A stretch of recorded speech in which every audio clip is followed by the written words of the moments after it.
So I think this, dovetails perfectly into what we were listening to in the previous session, talking about flipping and blending the classroom, because I am talking about creating forms of personalized learning in the classroom. That, uh, as you can see, I've had a quite the journey in education. That I have spent the bulk of my career teaching high school. Most of them are social studies classes and or speech theater classes. And then I have also, took a brief foray into teaching middle school last year, where I taught seventh grade social studies, which is geography, sixth grade social studies, which is ancient civilizations. And then in the spring, I taught intro to Avid, electronic media, and then one social studies class. So I had a little bit of everything. And then, as Jesus mentioned, I'm transitioning to an interventionist role in the uh, fall crap in what, like 3 weeks, when school starts back up again for us, where I'm going to be working on with students who are on the verge of either being able to graduate or falling into the margin of not being able to graduate. Althea, mostly Alliance. I do have most of the Horde allied races, but I've been an Alliance boy for life. A lot of little tiny gnomes.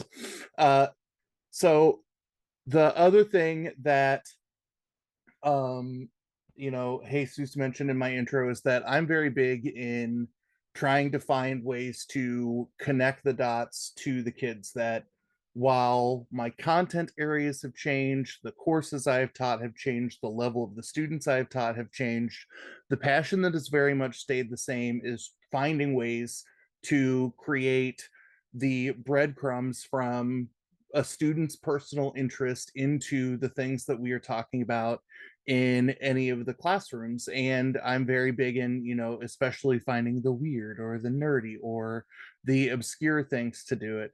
Everybody who wants to know how I made the pop figure, I'll share the prompt that I did. I think this was in Microsoft Designer. I'll share on my Twitter here at the end. But in thinking about how I have used Edpuzzle for a while, that, we're going on, more than a decade of me falling in love with Edpuzzle. That, I remember it's more than a decade because my oldest is almost 10 years old, and I very heavily leaned into it for some paternity leave. So I'm going to talk about kind of my dues of personalized learning, and then how I have used or intend to use some of the newer features in quiz and slides to reach some personalized learning as well. And then I'll show you some of the resources that Edpuzzle has already created, either by themselves or in conjunction with other organizations, that can help give you some ways to kind of learn on your own. So I really, really love summer learning opportunities, right? I took a picture of myself that yesterday I, at 3 different times, was in 3 different Zooms between the Edpuzzle Summit, the Everfi Learn On Summit, and School AI, like launching some of their new features. I like being able to jump around between all of the different forms of information. I love that I can be in my couch, I can be in my basketball shorts, I can be in my PJs, I can be doing whatever.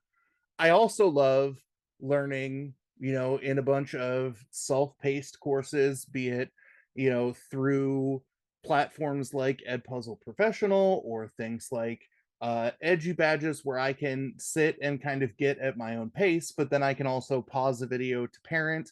I can stop to cook dinner, right? I can enjoy the freedom of being able to go to the bathroom whenever I want to, which is something that I have to, recondition for losing that privilege and freedom in August again when I see students.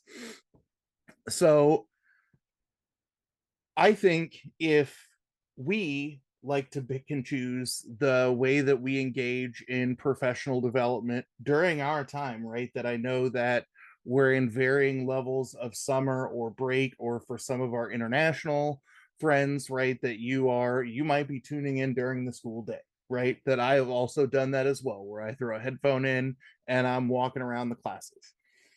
If we get to pick the way that we want to dive into our own professional development, I think we should definitely take that methodology of the choice of how we engage, the choice of the content we like, and create paths like that for our students. So, like I said, I've mostly taught high school with a year of middle school, but I also have three kids that are in, going into first through fourth grade.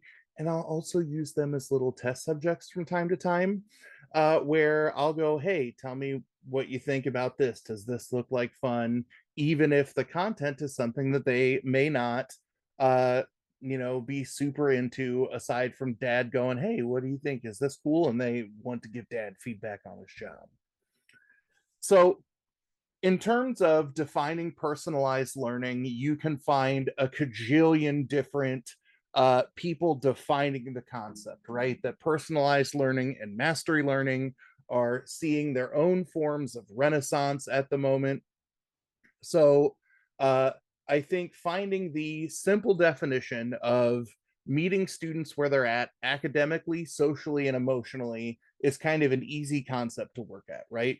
That I know, regardless of the content areas we work from, or the standards we're working with, or the types of kiddos that we deal with on a daily basis, that the amount of time or the freedom we have to derive from our content may change, from bit by bit. I was listening to the previous session where she was talking about teaching math, and if you can make one safe assumption about most social studies people, we are not math people.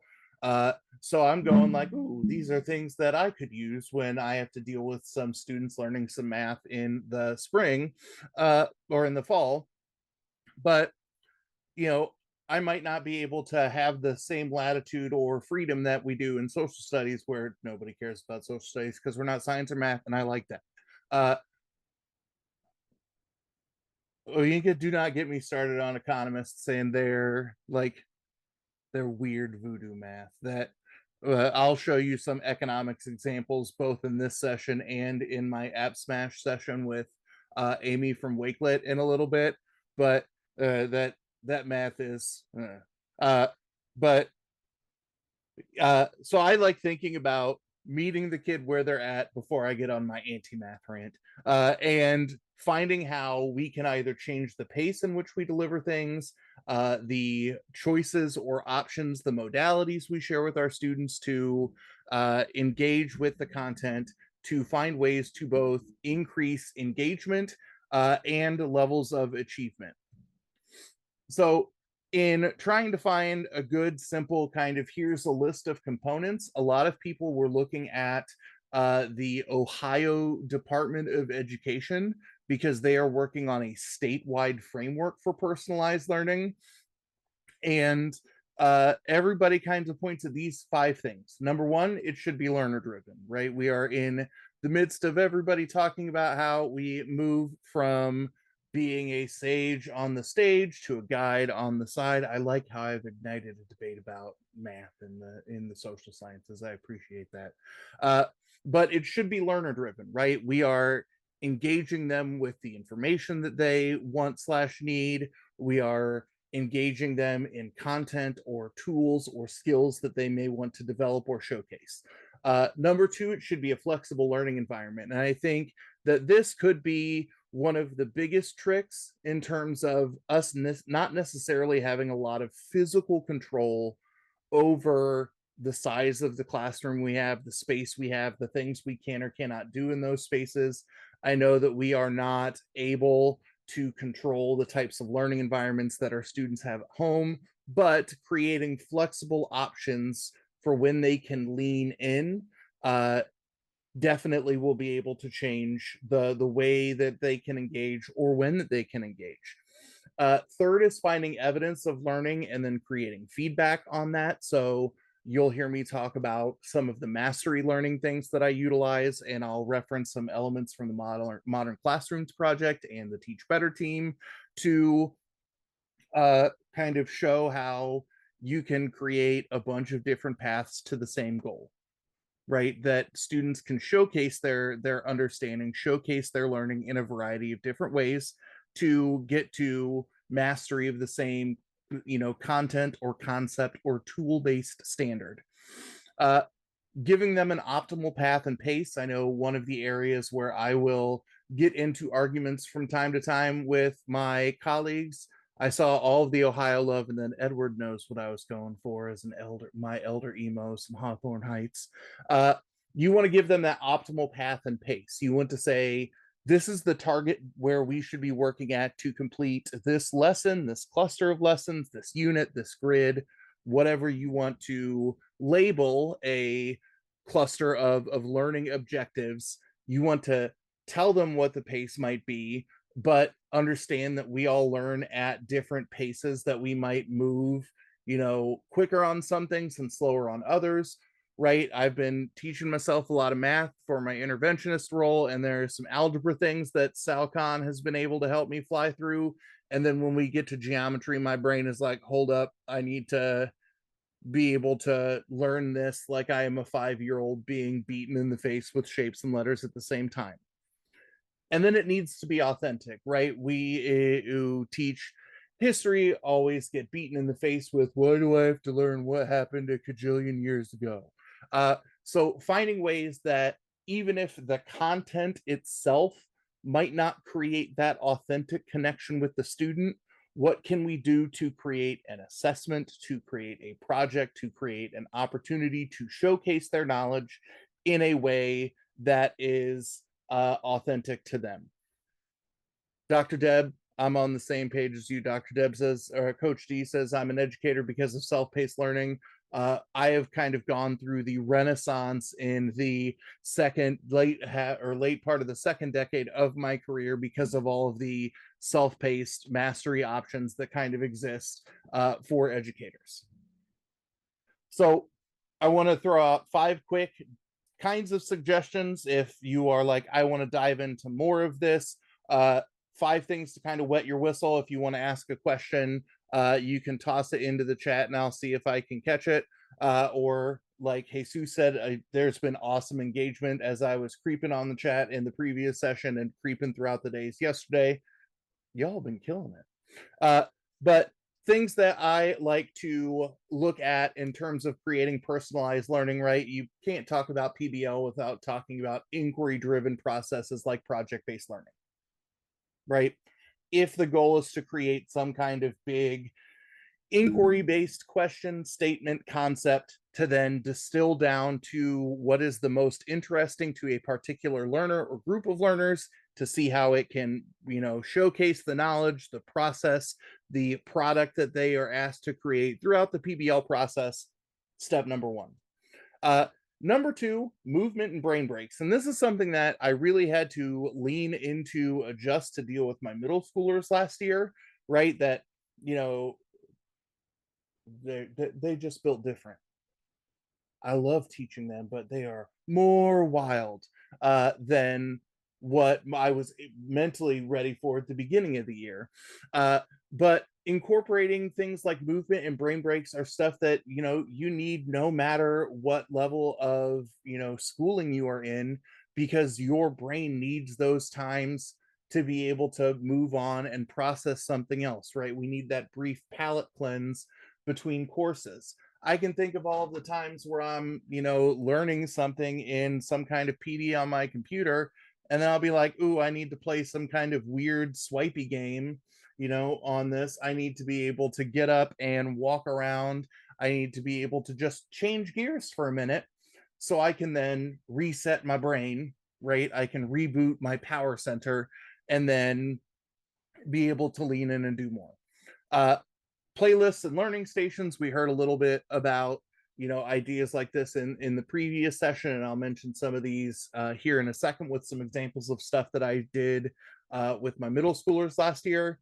And then more choice is better. That, if I could turn every single lesson into a choice board, which I think I am almost close to being able to have done in at least the civics and government classes that I've taught, the more that you can lean into students having authentic choices to connect with their content, the better.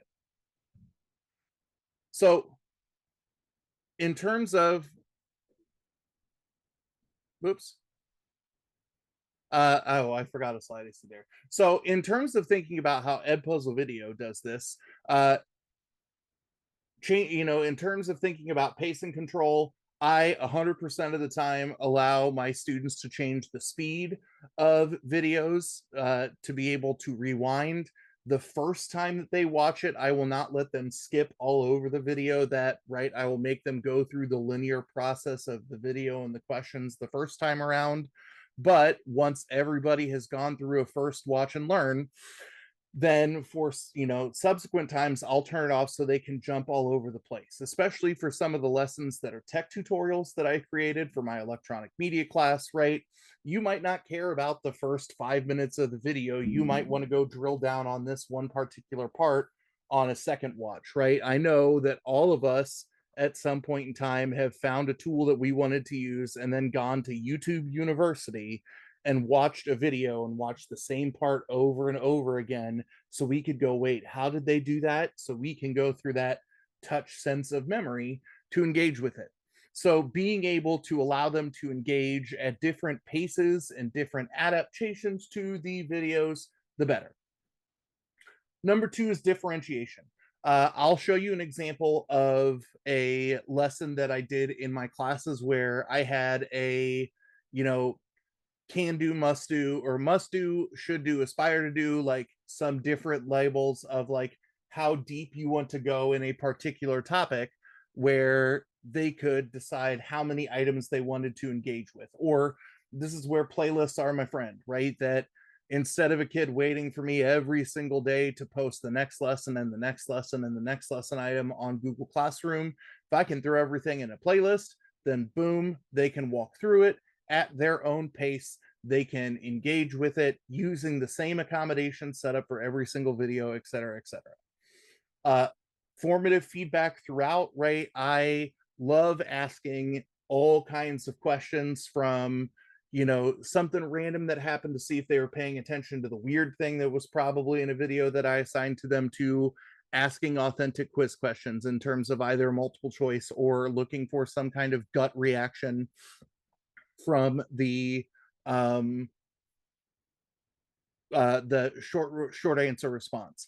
I will both use the teacher assist feature to create questions if I can't think of anything, or I'll use it to create a first draft set of questions and go, okay, how can I scaffold these questions based on the needs of my students?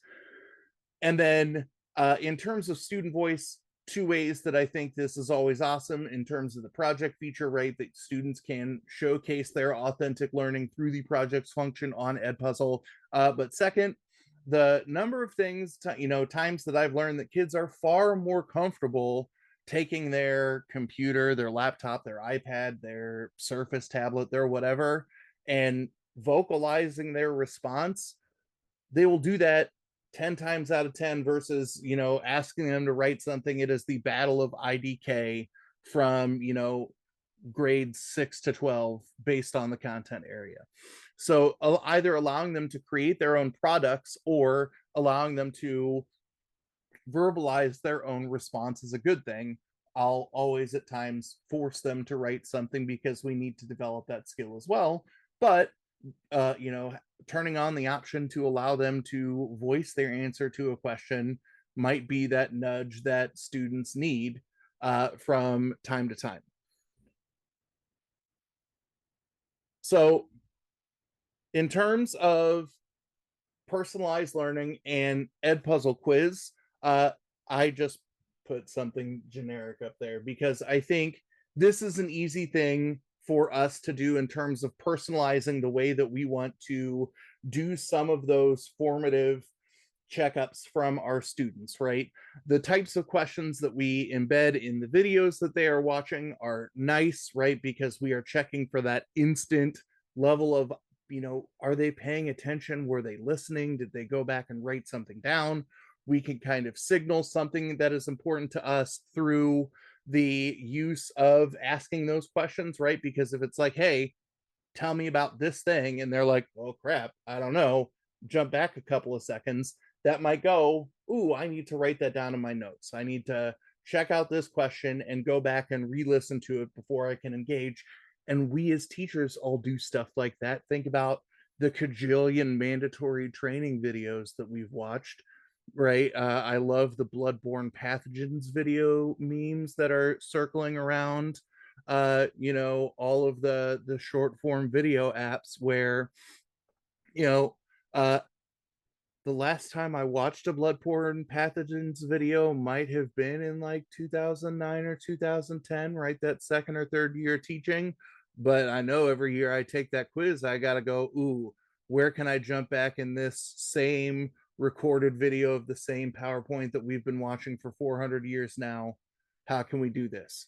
Uh, to the question that people are asking about captions, I think one of the things that it is tied to, or at least the answer that I've heard in the past, is that it's a question of the languages that might be tied to it in YouTube itself and YouTube's ability to change those captions.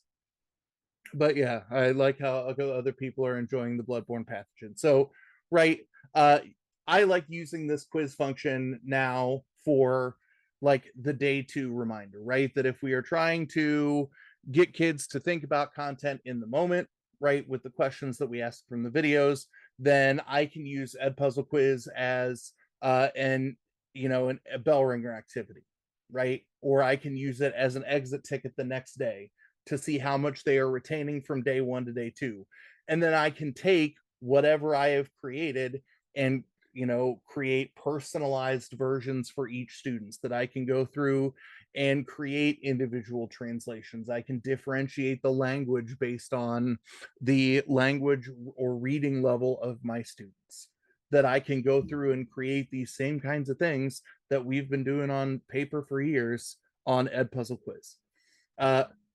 So the one that I wanted to showcase really quick, and you can see here's a quick demo. I have fallen in love with Edpuzzle slides. And usually when I see something and it's like, oh, this is a cool flex on something that I've already done, I go, okay, but I'll be distracted by something newer and shinier. Edpuzzle slides has kind of changed the nature of how I have been dealing with teaching documents to my students. So one of the resources that I have leaned into heavily as an educator is Retro Report. And I'm going to take this link and share it in the chat, and you're going to go, this looks like a weird link. Not going to lie, if you click on this link and get an account for Retro Report, I might get like a free t-shirt, and I need me an EdTech t-shirt. Like I need a hole in the head because I got a million, but I'll take it.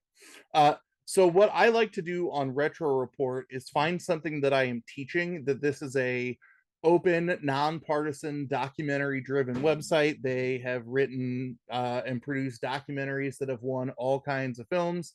I think that's Jesus popping up right below me. It is, and the chat was on top of him. But I can go through and pick anything that is tied to a concept. So let's say how racial propaganda was used in World War II against the United States. So this will give me a 10-minute video where on their website, it will be on Vimeo. If I click Retro Report's YouTube channel, it will show up in a YouTube format for me to easily upload. But then the other things that I can grab down here on some of them will be, here's some documents. I could go, here's some political cartoons. So here's their slide deck that I could upload into Edpuzzle slides and then assign some interactive questions below it, right? So instead of having them analyze and do something in another platform, I can line this data up in the Edpuzzle gradebook right next to everything else. So the way that you do that is by opening your item and then importing it from Google Drive. And it's going to want my soul now because I haven't signed on anything in this computer in my office downstairs in forever.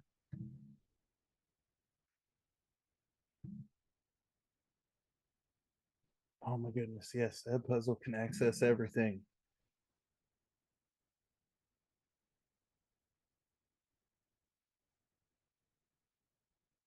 So I can take a presentation. So let's say I uploaded this one that I was just in.